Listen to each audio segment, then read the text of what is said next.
जो कही तो दोसर पट जाएगी, अपनी तो जैसे तैसे कट जाएगी। अच्छा? तू जो कही तो दोसर पट जाएगी। अरे कोई नहीं पटेगी।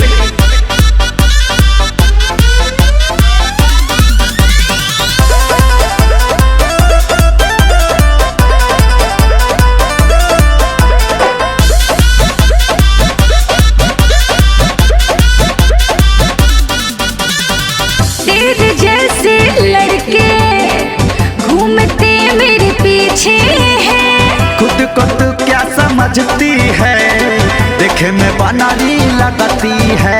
अरे पागल है क्या? ना रे, घर से भागल है।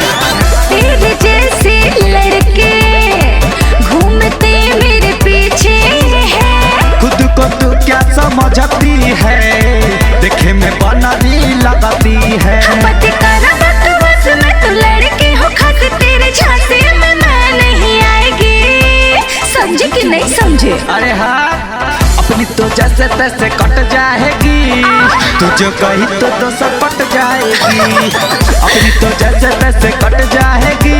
अच्छा? तू जो कही तो दोसर पट जाएगी।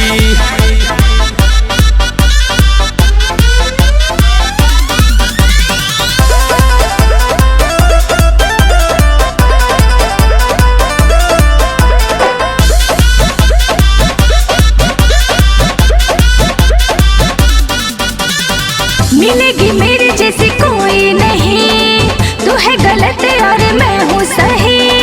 कतन तू छाव कबुए बबुनी, लइका न बरवान रही। समझी कि नहीं समझी?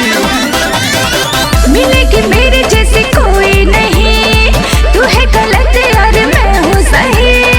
कतन तू छाव कबुए बबुनी, लइका न बरवान रही। तू तो बड़ा बकलोल, तो हर खुल गई पोल, लेके लइका को मुर्गा बनाएगी।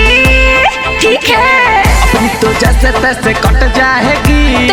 तू जो कही तो दोसर पट जाएगी। ओके। अपनी तो जैसे तैसे कट जाएगी। तू जो कही तो दोसर पट जाएगी। तू काट न बेटा अकेले अकेले।